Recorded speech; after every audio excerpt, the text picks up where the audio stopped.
Salve, salve, rapaziada. Bom, ontem teve jogo do Brasil, de novo, a segunda data FIFA já com o Diniz. E novamente, assim como na outra data FIFA, o Brasil acabou ganhando os dois jogos, né, ganhou da Bolívia e do Peru, mas não jogou um bom futebol, né? Contra a Bolívia até deu um pouco de esperança ali pela goleada e tal, mas não foi um futebol brilhante. E nessa data FIFA, novamente o Brasil não jogou bem, mas dessa vez foi ainda pior porque a gente empatou com a Venezuela em casa e perdeu de 2-0 para o Uruguai. Lá no Uruguai, fazia muito tempo que o Uruguai não ganhava de 2 gols de diferença do Brasil. Então realmente foi um resultado muito ruim e que a gente não está acostumado, né? Então fica essa questão, essa dúvida na cabeça de o que será que está acontecendo com o Brasil. Será que o Ancelotti vem mesmo? Será que a gente vai ficar com o Diniz para a Copa? Será que o Diniz está preparado para disputar uma Copa do Mundo com o Brasil, para ser o técnico da seleção brasileira? Então surgem esses diversos questionamentos que a gente vai abordar um pouco no vídeo de hoje.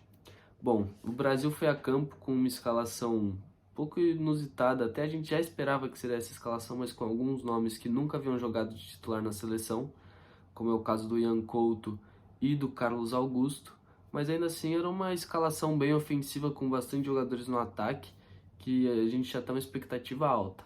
Então vamos lá. O Brasil foi no gol com Ederson, Ian Couto na direita, Marquinhos e Gabriel Magalhães na zaga e Carlos Augusto na esquerda. O Casemiro de volante, Bruno Guimarães no meio-campo e Neymar. E no ataque, Rodrigo, Vinícius Júnior e Gabriel Jesus. Bom, o que mais chama atenção nessa escalação, sem dúvidas, é o Ian Couto e o Carlos Augusto, mas eu acho até que fizeram um jogo ok. Quem vem me preocupando mais, na verdade, são os experientes dessa seleção.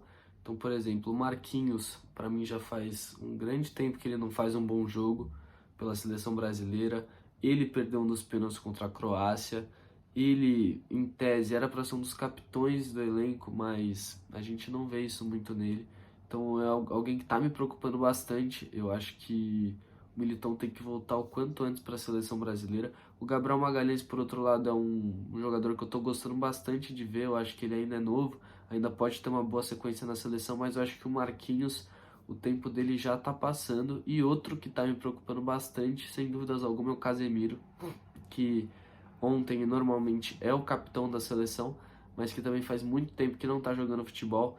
No Manchester ele começou muito bem, mas também já não está bem nessa nova temporada, não está jogando bem. Então são dois jogadores que vêm me preocupando bastante, porque toda vez que tem oportunidade na seleção, não estão correspondendo. E ontem um dos gols da seleção do Uruguai, né, o segundo gol, o Darwin Núñez fez justamente uma jogada em cima ali do Casemiro e o Marquinhos acabou ali falhando na marcação também. Tá entrando a foto aí para vocês.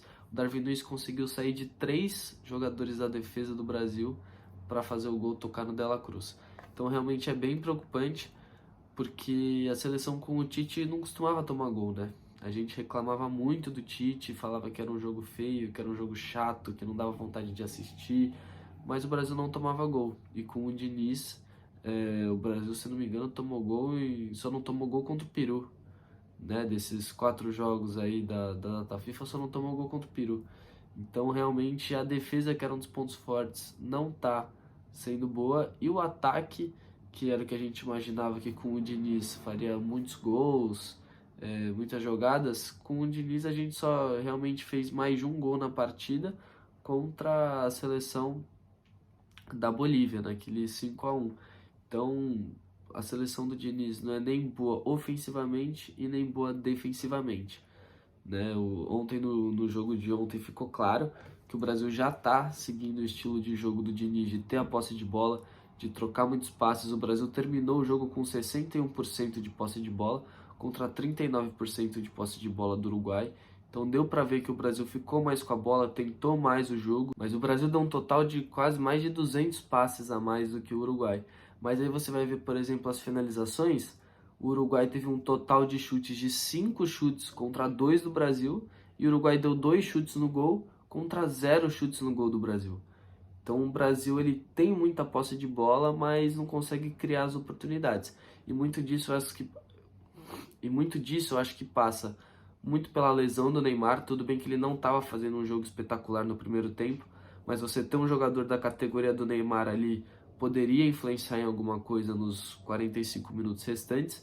E também o Vinícius Júnior, né, que até surgiu uma polêmica muito grande nas redes sociais, se o Vinícius Júnior não consegue render o mesmo que ele rende no Real Madrid na seleção, e realmente para mim ele não consegue, ele não vem mostrando futebol na seleção, mas eu acho que é muito por conta do estilo de jogo da seleção brasileira, né? No Real Madrid é um time que tem muita qualidade, mas não é um time que fica o tempo inteiro com a bola, é um time que joga muito no contra-ataque também, que deixa o adversário jogar. Isso acaba abrindo espaço para o Vinícius Júnior poder entrar em velocidade e acabar ali desequilibrando, fazendo um gol, dando uma assistência. No Brasil, como é um jogo de muita posse de bola, muito toque, aproximação, o outro time ele consegue ali marcar, né, marcar mais os espaços.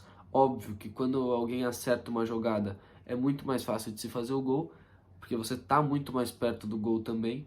Mas se o outro time consegue marcar, é muito difícil o Vinícius Júnior conseguir ali se sobressair.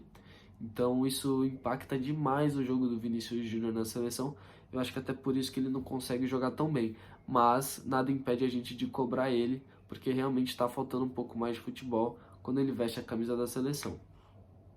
Bom, tirando isso, eu acho que o resultado foi justo para o Uruguai, né? O Uruguai, mesmo não tendo grandes oportunidades, jogou melhor e quando teve aproveitou. O Darwin Núñez fez aquele gol de cabeça, que ele estava livre dentro da área, né? Nem tinha muito o que o Ederson fazer.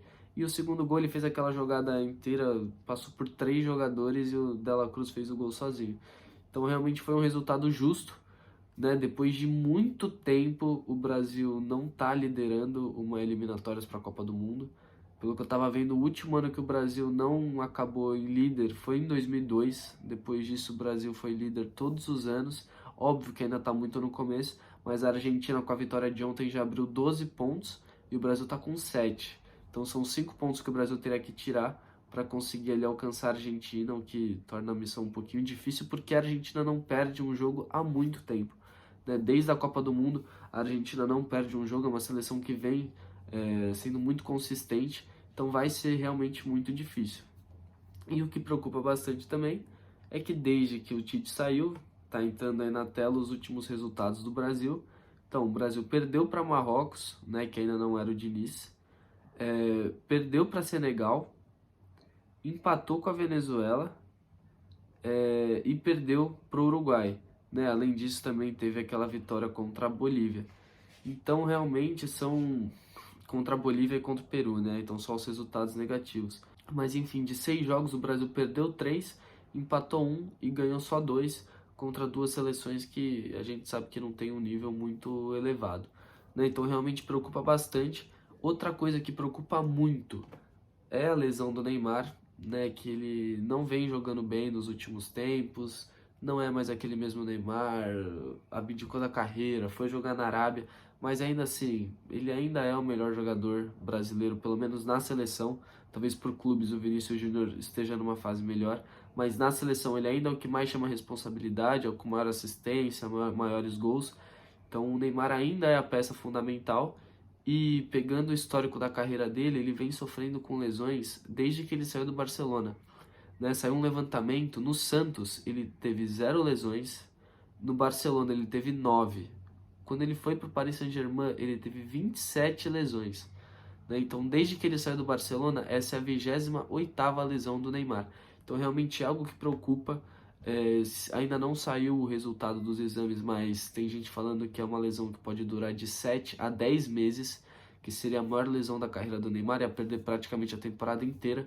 Então, realmente é algo que preocupa bastante, mas que talvez até possa abrir ali um protagonismo para outros jogadores como o Vinícius Júnior e o próprio Rodrigo, né? E passando um pouco adiante, os próximos jogos do Brasil serão em novembro, dia 16 de novembro e dia 21 de novembro, e contra 2 seleções que são muito boas, que estão jogando bem. O primeiro jogo vai ser contra a Colômbia, fora de casa, né? A Colômbia é uma seleção que a gente sabe ali que oscila bastante, mas que em casa normalmente dá um pouquinho mais de trabalho.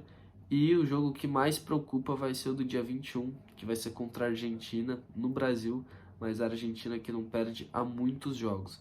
Então, realmente, são 2 jogos que assustam e a gente tem que torcer para o Brasil melhorar até lá, porque a chance do Brasil perder esse jogo contra a Argentina é muito grande. Bom, e é isso. Deixa aí sua opinião aí se você concorda comigo e até a próxima. E vamos torcer aí pro Brasil tomar jeito porque tá difícil.